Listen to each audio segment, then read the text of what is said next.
નમસ્કાર દોસ્તો, બેન્કિંગ છે ને આપણી જિંદગી સાથે રોજની ક્રિયાઓમાં વણાયેલું છે. આપણે બેન્કિંગથી અલગ થઈ શકતા નથી અને બેન્કિંગ આપણાથી અલગ થઈ શકતું નથી. આપણે બિઝનેસમેન હોઈએ કે નોકરી કરતા હોઈએ, ગમે ત્યાં આપણે બેંકની જરૂર પડવાની છે.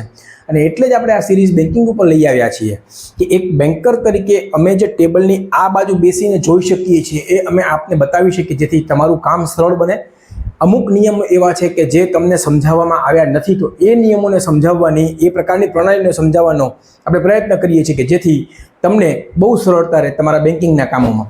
આજે આપણે એ ટોપિક ઉપર વાત કરવાની છે કે હવે સરકારશ્રી એવો નિયમ નવો લઈને આવ્યા છે કે 50,000થી ઉપરનો જો ચેક આપણે ક્યાંય આપીએ છીએ અને જો આ એક પ્રકારની પ્રોસેસ આપણે એ ચેકો આપવા ઉપરાંતની નથી કરતા, તો એ ચેક 100% રિટર્ન થશે, આપણું કામ થશે જ નહીં. અને ઉપરથી રિટર્ન ચાર્જ પણ લાગશે અને એ રિટર્ન ચાર્જ આપણે પાછો મળશે નહીં. એવી કઈ સિસ્ટમ આવી છે નવી કે જેના માટે આપણે 50,000થી ઉપરના ચેક માટે કન્ફર્મેશન આપવું જરૂરી બને છે? એવું શું કામ છે કે આપણે 50,000થી ઉપરનો ચેક આપીએ છીએ અને આપણે જ પાછું એને કન્ફર્મેશન આપવાનું?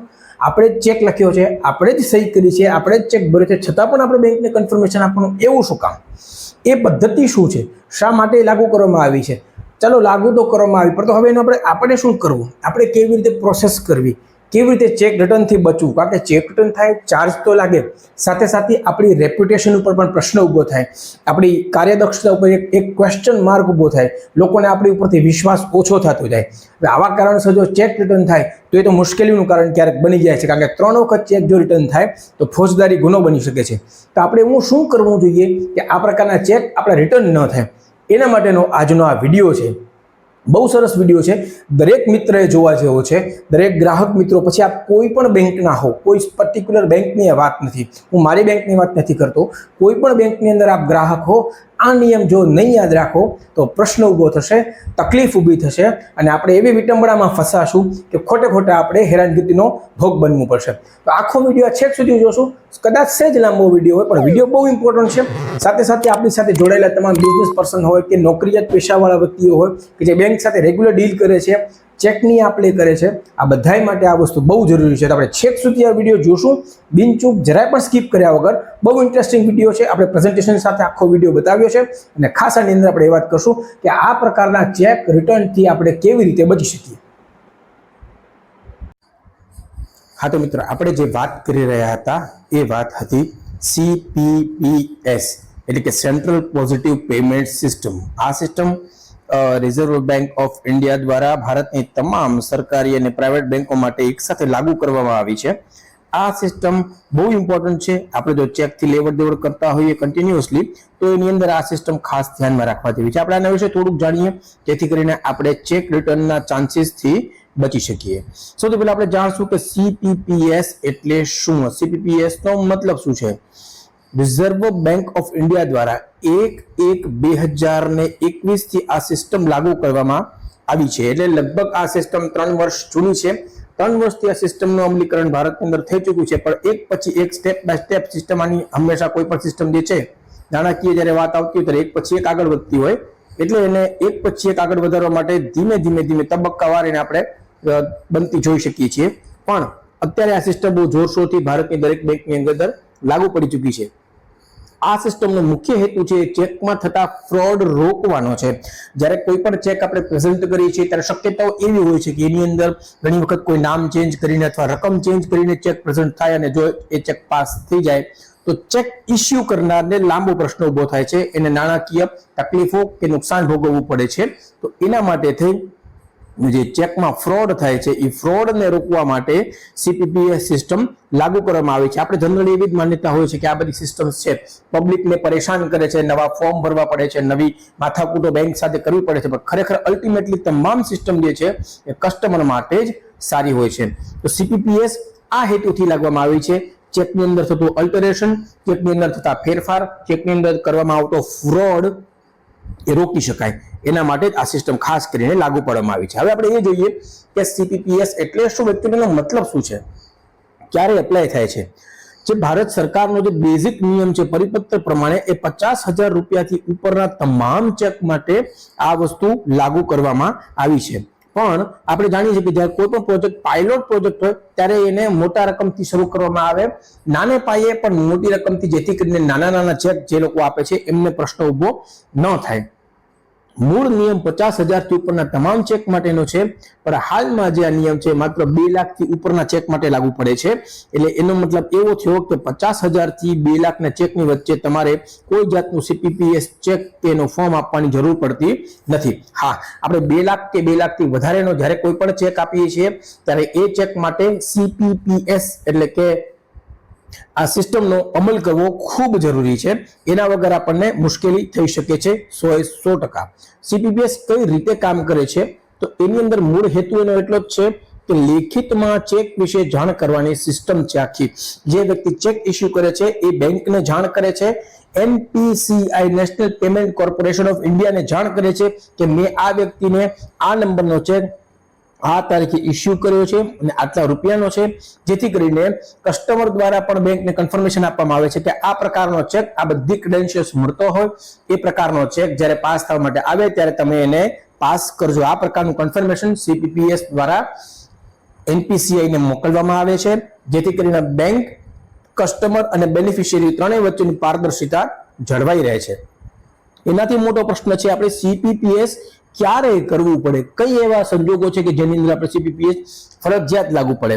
તો મિત્રો તમને બહુ સ્પષ્ટ કહી દઉં કે આપણે કેશ ટ્રાન્ઝેક્શન કરતા હોઈએ એ સિવાયની તમામ બાબતોની અંદર CPPS જરૂરી છે. જ્યારે આપણે ચેકથી કેશ ઉપાડતા હોઈએ ત્યારે CPPS ની જરૂર નથી. એ સિવાય જ્યારે આપણે કોઈ ચેક ક્લિયરિંગ માટે આપીએ, એટલે કે એક વ્યક્તિને આપીએ, બીજી બેંકમાં એનું ખાતું હોય, એ બેંકની અંદર એક ચેક જમા કરવા માટે પ્રયત્ન કરે, એ પહેલા આપણે એને CPPS નું ફોર્મ આપણી બેંકમાં ભરીને આપવું પડે. એક જ બેંકમાં ટ્રાન્સફર આપવાનું હોય, માનો કે બે મિત્રો છે એ બંનેના ખાતા એક જ બેંકમાં છે, તો એ ટ્રાન્સફર આપતા હો ત્યારે પણ CPPS નું ફોર્મ ભરવું જરૂરી છે. સાથે સાથે તમે કોઈ પણ એવી સરકારી યોજનાનો લાભ લેતા હો, જેમ કે તમે સિનિયર સિટીઝન સેવિંગ સ્કીમ માટે કોઈ તમે રકમ આપતા હો, અથવા તમે FD માટે રકમ આપતા હો, તો એ રકમ માટે પણ જ્યારે પણ તમે 2 લાખથી ઉપરનો ચેક ઇસ્યુ કરો છો ત્યારે તમારે કમ્પલસરી CPPS આપવું જરૂરી છે, ભલે એ જ બેંકની અંદર તમારું ખાતું હોય. ત્યાર પછી આવે છે RTGS કે NEFT.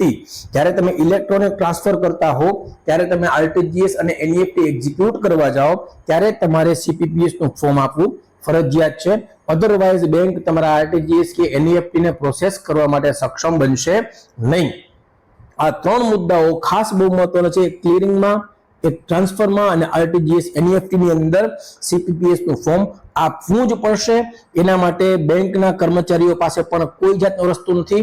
એ CPPS ના ફોર્મ એન્ટર કર્યા વગર કોઈ જાતની પ્રોસેસ કરી શકશે નહીં, સિસ્ટમ જ એને રોકશે.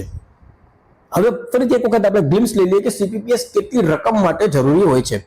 મૂળ નિયમ આપણે વાત કરીએ, મને 50,000 નો મૂળ નિયમ છે, પણ હાલમાં પાયલોટ પ્રોજેક્ટ છે.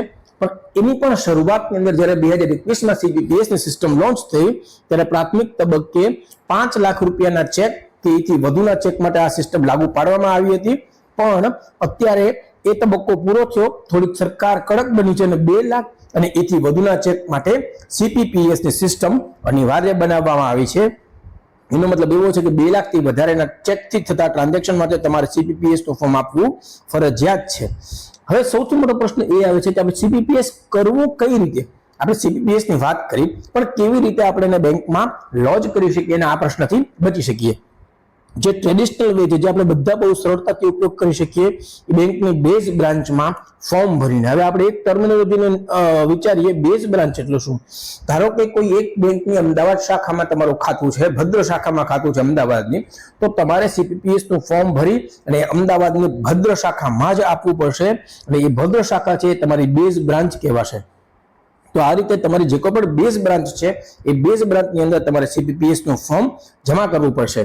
ડિજિટલ યુગ છે, અત્યારે બધા mostly mobile banking, net banking નો ઉપયોગ કરતા જ હોય છે અને આપણા માટે સૌથી સરળમાં સરળ રસ્તો આ છે. આપણે નેટ તો આપણે વાત કરીએ એ રીતે આપણે તમામ ડિજિટલ ચેનલ દ્વારા પણ આ CPPS નું ફોર્મ બેંકની અંદર લોજ કરી શકીએ છીએ. એના માટે આપણને બેંકની બેઝ બ્રાન્ચમાં જવાની કોઈ જરૂરિયાત રહેતી નથી. આપણે બધા જ WhatsApp અને Twitter, Facebook, Instagram તો યુઝ કરી શકતા હોઈએ, તો આપણે net banking, mobile banking, WhatsApp banking પણ યુઝ કરી શકીએ. આપણી દાનત ઉપર આધાર છે અને એ પ્રકારે આપણે CPPS નું ફોર્મ છે બહુ સરળતાથી બેંકની અંદર જમા કરી શકીએ છીએ. હવે આપણે એમ થાય કે ભાઈ આ બધા નિયમો તો ઠીક છે, આવ્યા કરે, આપણે CPPS નહીં કરીએ તો શું કરી રહેશે બેંક? વસ્તુ એ છે કે CPPS રોજ ન કરવાથી થતા પરિણામો માટે બેંક પણ કંઈ કરી શકતી નથી. એ NPCI દ્વારા હેન્ડલ થાય છે. અને જો CPPS નિયત રકમના ઉપરના ચેક માટે જમા ન કરવામાં આવ્યું હોય તો ચેક છે એ રિટર્ન 100% થાય છે. અને રિટર્ન ચાર્જીસ લાગે છે ચેકના, અને એ ચેકના રિટર્ન ચાર્જીસ પરત મળવા પાત્ર હોતા નથી. એટલે આપણે ખાસ એ વસ્તુ યાદ રાખવું જોઈએ કે CPPS કરવું બહુ જરૂરી છે. બહુ નાની પ્રોસેસ છે, એવી કોઈ લાંબી પ્રોસેસ નથી. ઘરે બેઠા આપણે આરામથી WhatsApp બેન્કિંગ દ્વારા કે મોબાઈલ બેન્કિંગ દ્વારા અથવા નેટ બેન્કિંગ દ્વારા એનું આપણે આયોજન કરી શકીએ છીએ. જરા પણ અઘરું નથી, એકદમ સહેલી વસ્તુ છે. બસ આપણે યાદ રાખવું પડે કે 2 લાખથી ઉપરનો ચેક ક્યારે પણ આપણે આપીએ છીએ બેંકની અંદર કેશ વિથડ્રોઅલ સિવાયના કિસ્સાઓમાં, તો CPPS કરવું આપણા માટે અનિવાર્ય છે, અનિવાર્ય છે અને અનિવાર્ય છે. દોસ્તો જોયું ને, સાવ સહેલું છે, કંઈ અઘરું નથી. અને જે છે એ આપણા માટે જ છે. સરકાર જે કંઈ નિયમો બનાવે છે એનાથી તકલીફ જેટલી આપને પડે છે એટલી જ બેંકને પણ પડે છે. એનું પણ કામ વધે છે, તમારું પણ કામ વધે છે. પણ સરકારની જે દ્રષ્ટિ છે એ બહુ દૂરની હોય છે, ઘણું બધું આગળનું વિચારી શકે છે. આપણા જ ફાયદા માટે લાગુ કરેલો આ CPPS નો નિયમ આપણે પાળવો જ રહ્યો. આપણા જ ફાયદા માટે છે, બીજા કોઈના ફાયદા માટે નથી. આ વિડીયો તમને કેવો લાગ્યો ખાસ કોમેન્ટમાં શેર કરજો. અને ખાસ તો જે લોકો તમારા ગ્રુપ સર્કલમાં ચેકથી વધારે ટ્રાન્ઝેક્શન કરે છે એના માટે આ વસ્તુ બહુ જરૂરી છે. નવા અપડેટ તો હું આપતો જ રહીશ, પણ આ અપડેટ પણ એમના માટે ખૂબ જરૂરી છે. તો મિત્રો, એમને ખાસ આ વિડીયો શેર કરજો. ભૂલતા નહીં, અત્યારે જ શેર કરો. બસ અહીંયા પૂરો થાય છે વિડીયો આપણો, અત્યારે જ શેર કરો. અને હા, આ બાજુ એઝ યુઝ્યુઅલ મારા 2 વિડીયો અને આ બાજુ સબસ્ક્રાઇબનું બટન હવે થોડી હું કહું. ચાલો, નમસ્કાર.